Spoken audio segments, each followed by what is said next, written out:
Quem está na rua lá, quem está em frente ao quartel, quem está usando a sua bandeira, protestando, se manifestando, porque não aceita a ideia de moralmente ser governado por um grupo que quer voltar à cena do crime, né?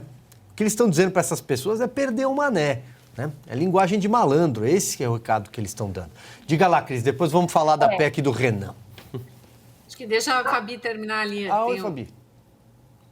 Só que eu tô concorrendo hoje, meu cachorro tá impossível, gente, me perdoem. Mas eu queria falar em relação...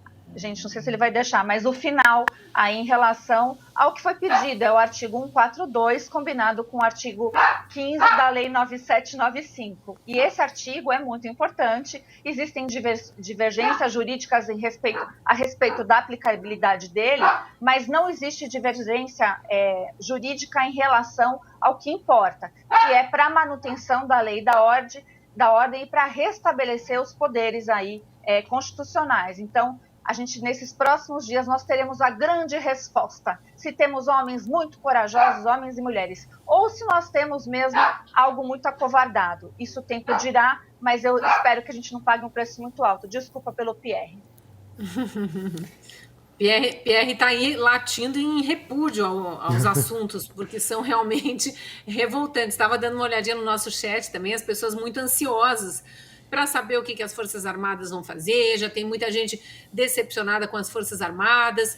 As Forças Armadas efetivamente não entraram nessa audiência pública de ontem. Podia, até não sei se foram convidadas ou não, porque, aliás, isso é importante lembrar também para quem não assistiu. O senador Girão falou várias vezes ao longo da audiência que os ministros do STF, pelo menos alguns deles, os principais, né, presidente do TSE, Alexandre de Moraes, o Ricardo Lewandowski, que é vice-presidente do TSE, a Carmen Lúcia, né, que são os três que são do STF e estão no TSE no momento, e por acaso a Carmen Lúcia tinha feito aquela confissão de que estaria aprovando ali algo inconstitucional, mas só por um tempinho, e não, na verdade não foi por um tempinho, continua. Mas esses ministros foram convidados para participar da audiência, assim como o presidente do TCU, Tribunal de Contas da União, Bruno Dantas, que a gente sabe que é de esquerda, que apoiou a candidatura Lula, o presidente da OAB, idem, né, a Ordem dos Advogados do Brasil, e nenhum deles, eles sequer responderam ao convite.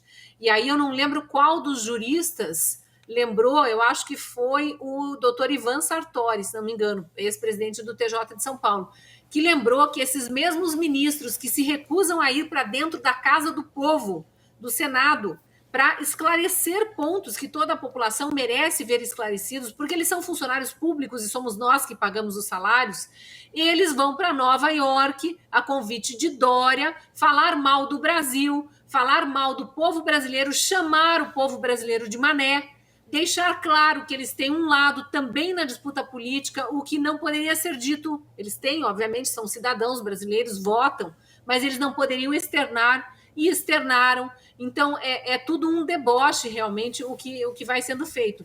Mas para acalmar um pouco nossa audiência, não sei se acalmar é o verbo certo, mas talvez para trazer alguma resposta, eu não tenho fontes diretas na alta cúpula das Forças Armadas, mas eu converso com muita gente da reserva e também pessoas de baixo escalão das Forças Armadas, e há sim uma movimentação muito grande das forças, só que as Forças Armadas não vão fazer nada da noite para o dia. E quando a gente fala de Forças Armadas, a gente precisa lembrar que eles cuidam das nossas fronteiras e que as nossas fronteiras também estão ameaçadas diante de qualquer coisa que se faça meio no supetão, porque vamos lembrar que o Brasil está cercado de países que são do Foro de São Paulo de Lula, que conseguiram colocar esquerdistas no poder e que vêm tratando sua própria população de forma tirânica.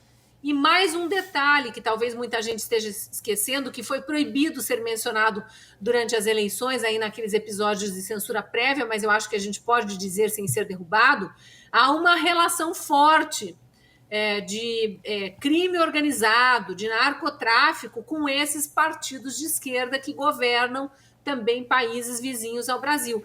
Então as Forças Armadas estão atentas a tudo isso. A gente viu movimentação nos presídios e nos bailes comandados por narcotraficantes no dia em que foi anunciada a vitória de Lula.